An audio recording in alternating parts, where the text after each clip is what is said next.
Arsenalning o'yiniga to'xtalmoqchi edim. Oxirgi daqiqalarda Newcastle-dan olib ketilgan yutuq Arsenalning mentaliteti shakllanyaptimi degan savol tug'ildi menda. Bu nima bu Arsenal? Arsenal menga bu yil tuyulyapti rang-barangda.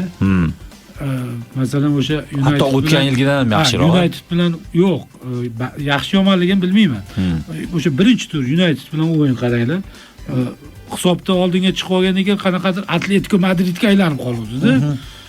United qanaqa chiroyli ko'rdi. O'sha kunyalar, vaziyatlari boshqa hamma darvozabon dahshat saytlar. Darvozabon qaytaryapti. Hamma Manchesterni maqtadi-da. Boshqa jamoa bilan o'ynasa, o'ta hujumkor, boshqacha. Qisqasi Liverpool bilan ham shunaqa o'ynadi, yutqizdi. Ikkalasi yomon. Yomon o'yin bo'ldi, juda zerikarli o'yin. Qo'rqib o'ynadi. Anaqa rang-barangroq-da menga anaqa tuyulyapti Arsenal. Kechagi o'yinda qanaqa bo'ldi? O'sha boshqa ranglarni qo'shdim kechagi o'yinda. Newcastle-ga qarshi o'yinda. Newcastle pachani chiqarib tashadi. Menimcha eng zo'r yarim soatligi bo'ldi o'zi. Mana shu Artetaning shu yili. Chunki Newcastle APLda o'zining darvozasi oldida eng kam vaziyat bergan ekan. Eng birinchi o'rinda ekan. O'shanga XG da 3 ga yaqin gol qildi-da. Penalti bermadi, haqiqiy penaltini bermagandan keyin. Haqiqatda nima bermadi shuni? Shunaqa endi APL nima deysiz? G'alati. Tushunmayapti, Angliyada ham tushunishmayapti. Italiyani, Ispaniyani hakamlarini gapirardik. Kecha eng qizig'i o'sha Jilletmidi? Hakam kim? Jirretmi bir narsa degan hakam. VAR ham ko'rdi-ku. Yo'q, VAR o'zi penalti berdi u. Keyin VARga borib kelib, men VARga ketayotgan paytda o'zi ko'pchilik hozir endi qaror o'zgarsa kerak deydi. Lekin bir ikkita hakamlar bor, o'zinikida turadi. Kam bo'ladi-yu, lekin o'zinikida turadi. O'zinikida turmayapti-da. Baribir to'p tegdi deb shunga qizil beruvdi anaqa. O'zinikida turmasligiga ham asos yo'q edi-ku. Birinchi oyog'iga to'p tegdi deb hisobladi. Endi shlagbaum qo'yib turib. O'sha tomonlari bor. Keyin bu yoqqa g'alati-yu, hakamlarda bir qoida bor, o'z yozilmagan qoida. Bu yoqqa ham haqiqiy bitta penalti qo'liga tekkanda bermadi. Xuddi hisob-kitob bo'lmaydi-da. Anu butunlay o'zgartirardi o'yinni. O'shanda Arsenal urganda Newcastle oldinga chiqarmadi. Arsenalda yana imkoniyat paydo bo'ladi. Arsenalning darvozasiga penalti berilmagan paytda anaqa Newcastle yutyapti. Bu farqli-da endi. Lekin qoyil bar comeback qilib oldi. O'sha qoyil aytayapman-da Arsenal. Haqiqiy chempioncha bo'lib qoldi futbolchilar. Chempionchami shu? Merino gol urdi. 1-1 qildi. 4-golimi Merinoni? Gol urgandan keyin 8-golimi? Nishonlab ketdi. Rice baqirdi unga borib. O'zini bos. Anaqaga olib keldi. Yutmoqchi-da. Chunki Liverpool bir kun oldin o'z harakat bosib yutqizib qo'ydi. Bir bo'lib turadigan voqea. Shunda hozir yetib olmasak qachon deb turib, undali liderlarda shu narsa paydo bo'libdi-da. O'shani tahlil qilishdi-da. Rice-kini o'rtaga nishonlaydigan payt emas hozir.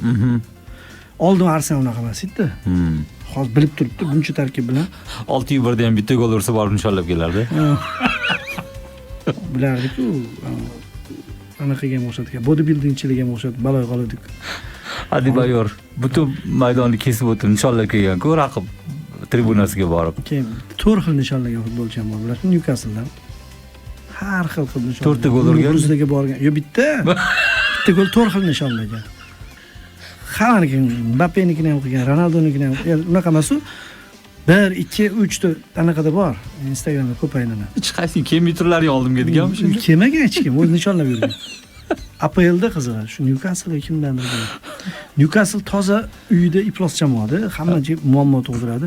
O'tgan yil ham mana hozir Arsenal ozodlikka chiqdi-da. St. James Parkdan ozodlikka chiqdi. Faqat statistikaga qarang, rasvo oxirlar. Newcastle unaqasi ham urardi, bunaqasi ham urardi. Lekin Arsenal haqiqatda o'yinda urib tashadi-da. O'yinda urib, hakaming bilan deb turib, yutgani chiroyli chiqdi. Lekin standart. Bosh bilan ana Voldemarmi degan o'shandan o'tib urdi.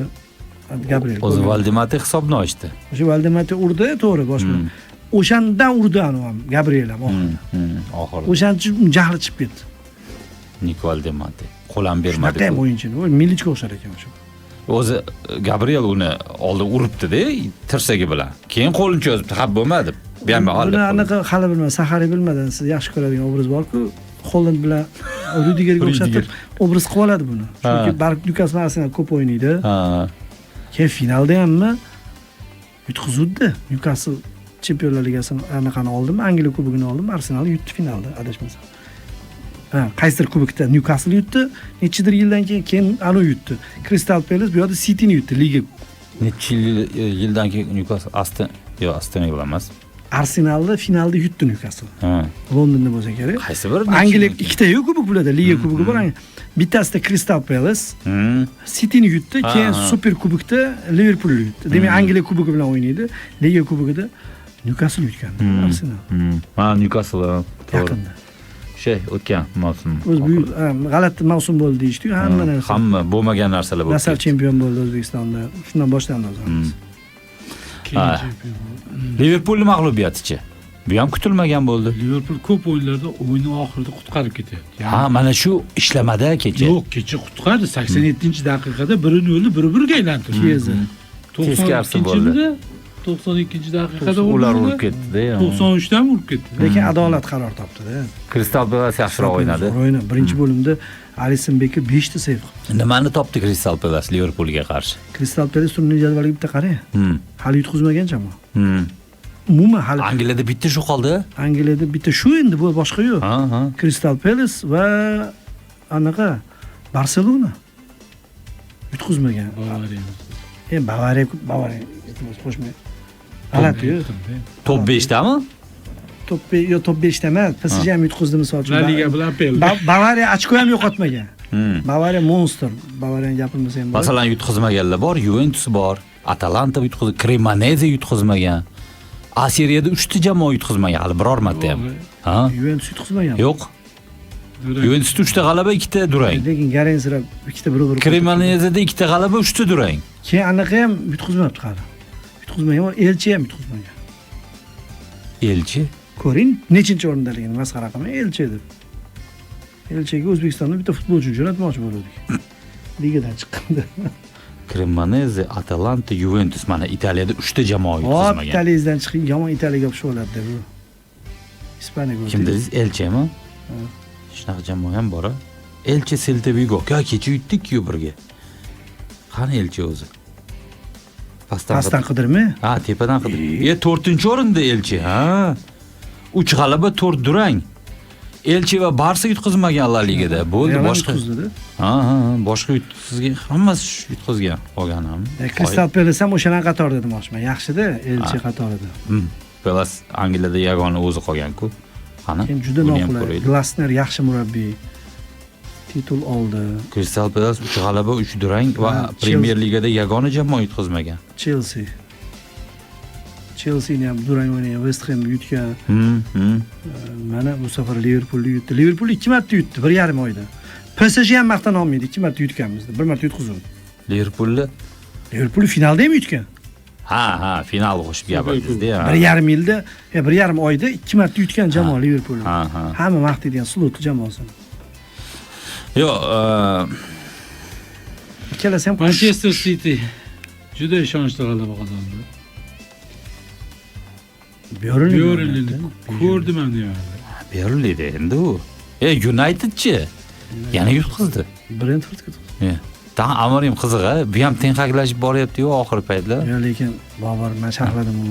2-1 bo'lib turgan paytda Mbeumo Brentforddan kelgan bola uyda o'ynadi, zo'r o'ynadi, penalti qildi.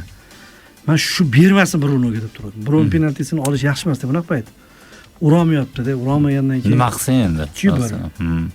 Ur bo'ldi. Keyin butun jamoa chiqib ketgandan keyin qarshi hujumda urdi. Yo'q, aytdik-ku, yutqizsak anaqa tizim emas, yutsak tizim emas, yutqizsak tizim aybdor deb aytasizlar-ku Amorim o'yindan keyin. Nima qilish kerak bu? Amorim baribir o'zinikida turibdi, menimcha qurmoqchi. Berarmikin Redcliffe? Chunki ketidan xabar chiqdi, kim qaysi murabbiyni chaqiradi dedi? Xavimidi? Xavi qayergadir qayergadir bo'layotgan ekan. Ittihod Blanni o'rniga asosiy nomzod. Lekin United xo'jaylari darhol o'sha xabar chiqdi, qaysidir murabbiy haqida gap ketdi o'sha yerda.